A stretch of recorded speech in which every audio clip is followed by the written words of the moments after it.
Hey everyone, Josh Taylor here from CE Podcast. Hope all is well. Today we're going to be talking about dog parks, alternative to dog parks, what I think about them.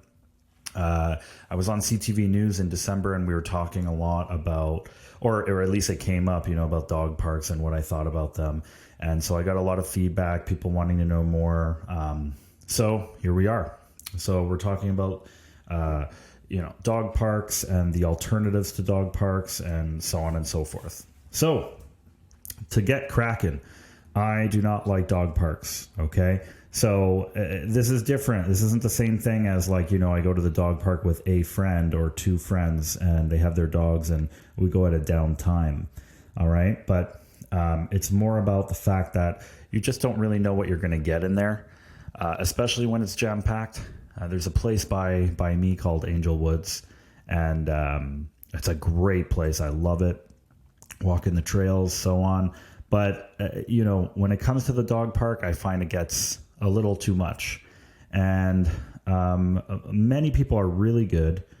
Don't get me wrong. So, I'm not necessarily pointing any fingers, but I do see a lot of people who don't pay attention, who are looking on their phones. They have no idea where their dog is. I've been in scenarios, no names obviously, but where I'm even in the trails and someone's dog just comes and lunges or attacks, and the owner of their own dog is trying to kick their own dog to get the dog off either my dog or a client's dog if we're going for a walk or whatever. So I always say that, you never know really what you're going to get when you're in there. Okay. And usually the common phrase is it's never happened before. Okay. So here we are, right? In scenarios where things have never happened before, but they happen every day. So I just kind of want to get into that a little bit. When it comes to the fenced in yards, the dog parks, people are usually on their phone or they're huddled in a group. I've seen some dog parks where they're huddled around chairs. It's almost like as if they created a bonfire and they're just kind of sitting in that circle and they're not even really focused on the dogs. And look, don't get me wrong, obviously we're social, they're social. So, we're going to be, we're both social at the same time, right? That the dogs are playing, we're talking to the people. I just find that it's just not regulated enough. There isn't enough structure and rules. And as a dog trainer who tries to get people into a routine or a rhythm, dog parks can be very traumatizing if something does happen. I see it all the time. And again, this isn't necessarily, I'm not generalizing it, but I'm just saying, there's always that one dog that comes in and there's an issue or it's never happened before. Or they're testing the behavior when they know that the dog is not great. And then I've had other people where, a couple of times where I've gone with a client and they were like, can we practice a recall maybe in the dog park if it's empty? And, we would go to the dog park, for example, and there was a few people in, and we were planning to not even go in because obviously there was already a couple people in there. So we weren't going to practice a recall. And as we're walking near, they're like, oh, you're going to have to give us half an hour. This is their playtime, their group, but that dog over there isn't good with other dogs that are not in the group. So it won't go well if you bring your dog in. Wow. Right? So the public space that everyone gets to use is now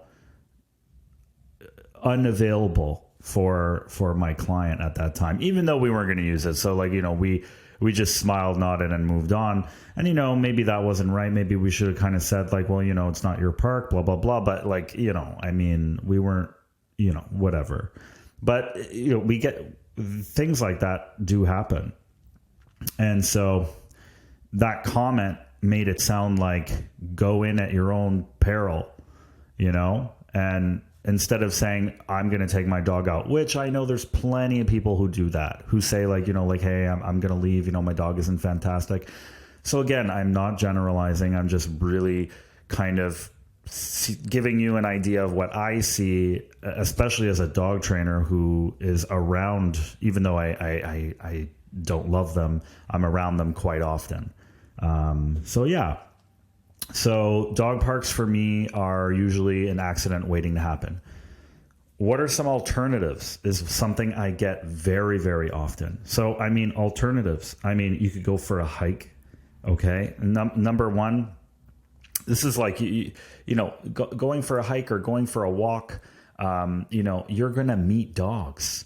Okay. And if you tell me your dog is not great on a leash, or, like I can't do it like that, like it's better in the dog park, well, then that's something that you can work on, right? That's something that we can try to make better and we can improve. Okay. Anything that involves like confidence boosting, you can set up a little, if you do have a fenced in yard, you can set up a little agility course. This will, attract your neighbors and friends who have dogs. Like, oh, why don't you bring over, your little guy, and they could go in the course together. This is so easy. Like the agility stuff that you can get on Amazon, for example, like it's so worth it. Okay. A couple $100 and you have it forever. Well, forever, for a long time. Another big one is like trails, like I know I was talking about hiking, like, if you go up to like, I don't know, Mont Tremblant, or you're allowed to bring your dogs like to a lot of places like that, but also even just like trails. Like, I used to walk in the Bois de Liesse all the time. I love that place. I typically find a lot of people are on leash, which is great. There are a couple, but mostly everyone is kind of following those rules. And that's a great place to walk your dog. I've met so many people. I don't know what to call it, but when I'm walking with my dog or I'm going somewhere, if they don't recognize me or they don't know who I am, I generally don't tell them that I'm a dog trainer. I don't know. It's just one of those things. I just want to be normal when it comes to just going for a walk with my dog. Usually if they do know me, which I love, by the way, like I'm not saying I don't like that either. Like when someone sees me, it almost always leads to a dog conversation. And I'm not like throwing that down or anything. Like I do love it. But, sometimes it's nice, right, to just kind of like get away from that and talk about something else that's unrelated. And I'm sure everyone thinks the same thing, right? Like, I mean, I've done it a million times. Like I meet someone, I'm talking to them and they're like, oh, I'm a personal trainer. I'm like, really? I have to ask you a few things, So I'm sure obviously, dog trainers aren't the only ones that get that. Yeah. So another big one is, I actually recently started doing this, is jogging with your dog. Believe it or not, I find that when I'm jogging with my dog, I've had a lot more encounters with people and their dogs than I have been when I'm going for a walk. I don't know. I guess it's maybe there's like this jogger tribe that I don't know about. But I definitely get stopped way more often, which is totally fine. I'm with my dog, so I'm expecting to get stopped and that's cool. But it actually happens a lot more. And then like, again, my other point is really like setting up a play date, which is like what I was mentioning about the agility. Like it doesn't have to be like a little agility course, but it could be, they're playing in the backyard. The only thing that I'll say about playing in the backyard is it's still the same rules apply. Okay. You want to make sure that, you're watching them and you're looking for those signals or the body language and so on and so forth. If, body language is something that you struggle with, well, why don't you shoot me an email and maybe I'll talk about it on the next podcast. Okay. Well, we'll get more into like body language and things that I look out for. The beginning of my career, I would say I got bit quite a bit, mainly because I didn't get the privilege like, some of the people I work with now where they get to kind of deal with big problem cases almost right away. I mean, they're well trained, but they get to deal with those problem cases right away versus me. Even when I had the theory and I was trained, it took a long time for me to deal with those big problem cases. And when I did start dealing with them, boy, oh boy, I got bit like crazy. And yeah, it was bad. I mean, one of my first big cases when it came to dog on dog aggression, it was pretty bad. And so the dog had what we call redirected reactivity, or redirected aggression, I guess. And so basically I was handling the dog, and, theory and practical are two very big different things, but you can't rush it. You really can't. And so anyways, the dog turned around and got me real bad in my leg. I mean, my legs, especially over the years, trust me, they've taken some abuse. But yeah, I mean, it's part of the game. It's part of the game. So yeah, so having said that, it's just important that you're figuring out your dog's body language and what things mean. I mean, I have dogs who are more loud than others. I have dogs who bark nonstop. I have dogs that are silent. So you have to kind of get to know your dog, as well as, of course, there's some subtle cues that will kind of pop up when it's like one of those, those moments where you're, oh boy, I got to get in there, or I got to break it up, or whatever the case is, or hopefully proactively. And there's, of course, ways to break up these fights. But we'll save that for another thing. One big thing that we actually do here at CE, at Canine Education, is we have like a doggy daycare, so like dog daycares are really great for many reasons. It's just, I know some people have probably, wherever they've gone, they've had either bad experiences and probably a lot of good ones, because obviously dog daycares are super popular. I think what's really important is that they are maintaining a good order, in the sense of there is that the dog ratio to humans is not significantly overpowered.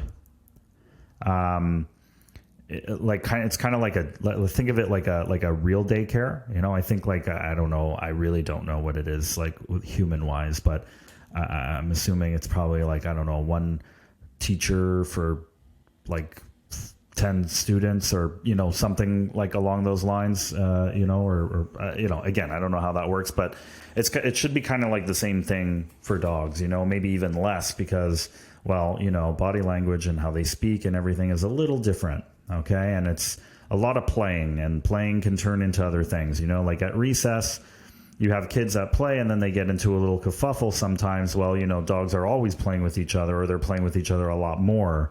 So it's not just like a break period where they're playing. And of course you have dogs who have or daycares where there's active rest, where there's mental stimulation. So I think that a great alternative, if you were man, I wish I could keep socializing my dog, but dog parks are risky, or this or that, a friendly social space would be something like the daycare. So to give you an example of how my daycare works, I have a legit trainer. So it's always a trainer who's actually watching the dogs. It's not like a helper or someone. Sometimes we have a trainer and a helper, but generally speaking, it's someone with many, many years of experience, at the bare minimum, or they're actually a certified dog trainer. So this is great because we can kind of tailor some of the more challenging cases and actually utilize them into the daycare, depending, of course. So I find that really helps.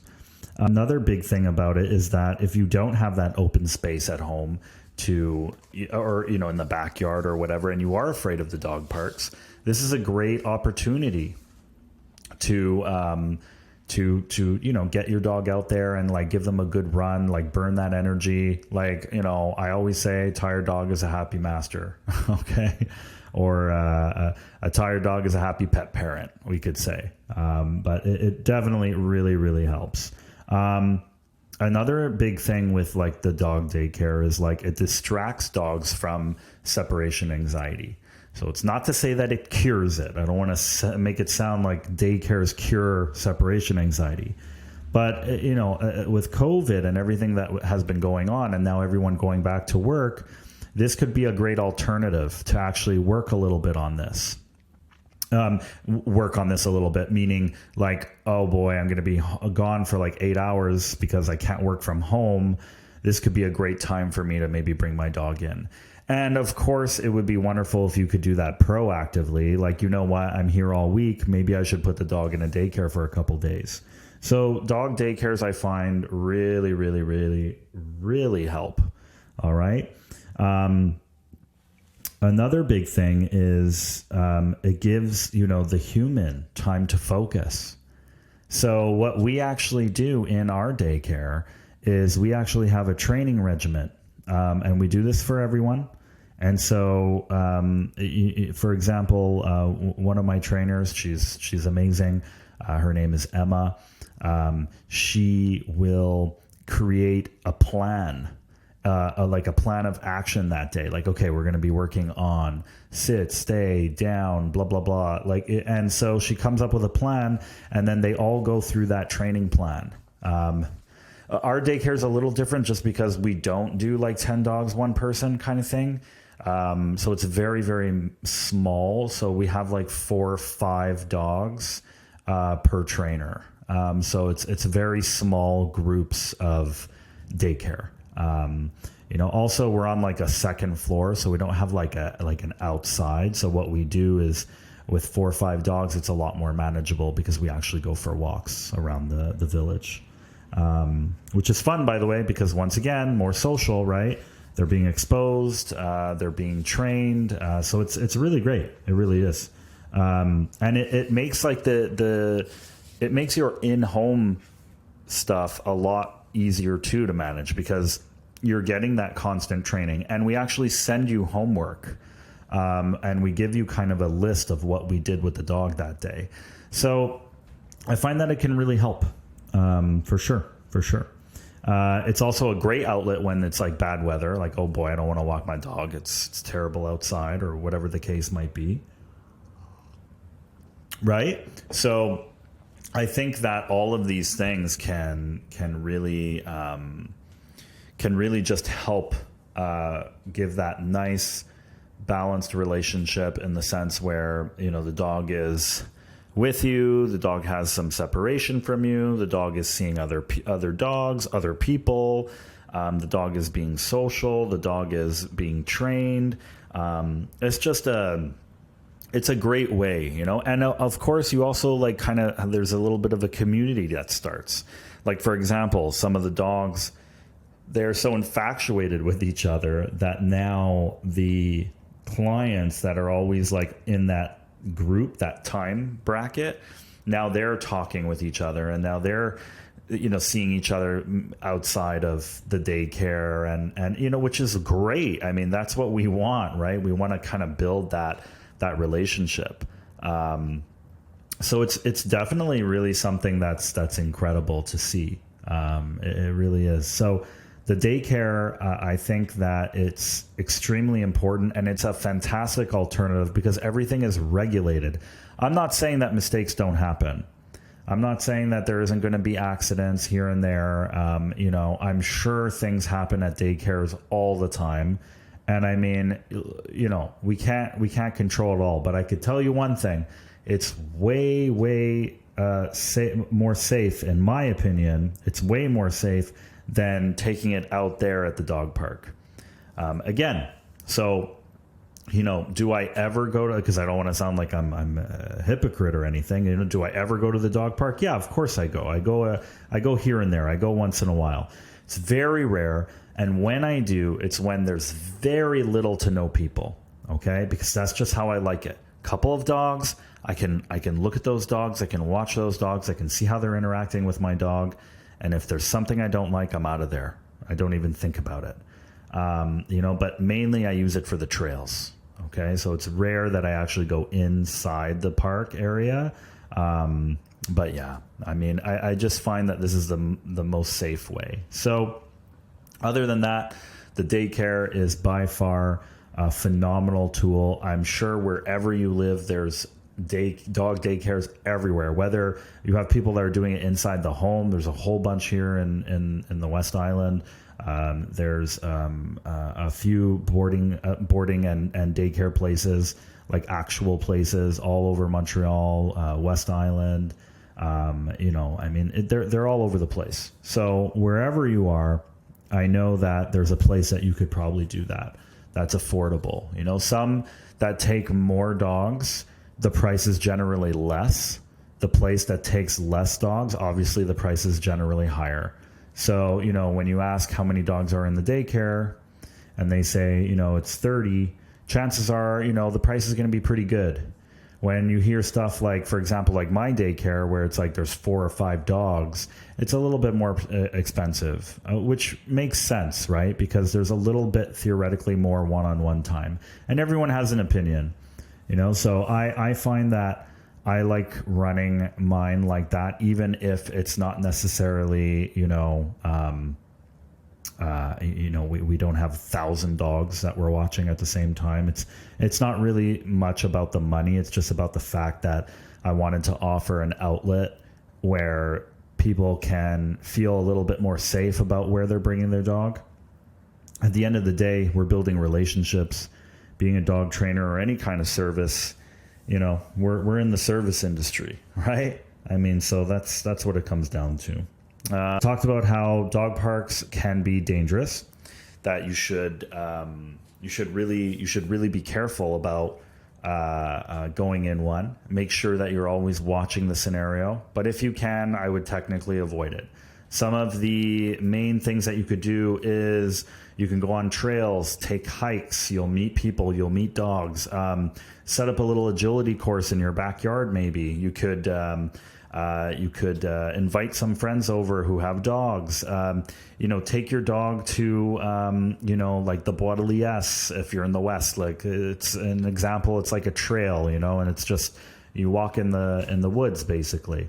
Jog with your dog. You'd be so surprised how many people talk to me or stop me with their dogs when I'm jogging to like say hi or let them socialize. So that's great. And of course, set up play dates. So just like I was talking about the agility course, like set up play dates, go for a walk together, let them interact and socialize. Okay. The more you desensitize, the better, Dog socialization. It is not playing with other dogs, meeting all people, going to dog parks, going to dog-friendly patios, restaurants, and stores, greeting dogs on leash. It is exposure to different sights, smells, noises, exposure to different handling, being neutral around people, dogs, and kids, maintaining focus in highly distracting environments, building positive associations with all of the above. Okay? So when I heard that, I was like, wow. I was like, that nails it right on the head right there. I mean, that literally explains dog socialization in a nutshell. So, that is by far really, really good. Really, really good. Okay? So, try to keep those things in the back of your mind. Again, I want to say thank you so much to everyone. All right. Premium subscribers, I'm going to do a small little thing about the body language behind the dog park and things that you want to look out for. Just because, I have a couple of the premiums that were actually asking me about this, which is why it prompted me to kind of make this podcast about, the dog parks and so on. So I'm going to throw that in there for you. Okay. So stay tuned. Everyone, thank you so much. I just wanted to let you know that we hit 1,000+ downloads. That's right. 1,000+ downloads. I'm blown away, to be quite frank with you. I just can't believe it. I would love for some of you to maybe email us and let us know where you're coming from. Okay. So, when I was looking at the locations, I don't know, I saw some wow, I was just amazed. I mean, South Africa, Australia, the UK. I saw Germany. I saw Italy. I saw, of course, Canada, US, and I mean all over Canada and US, not even just where I'm from, which is Montreal, which I absolutely love everyone here. Like my big fan base, of course, even on the podcast, is right here, local Montreal. So just wanted to say thank you so much from the bottom of my heart. It means the world to me. It really does. 1,000+ downloads. I'm speechless. I really can't believe it. So stay tuned for the next episode. And if you have some questions, or you even just want to email me, let me know where you're coming from. Okay. Maybe I'll give you a shout out on the next podcast. Okay. Send us an email at that's CE podcast at canineeducation.ca. CE podcast at canineeducation.ca. Josh, peace out, fam. Thanks a lot.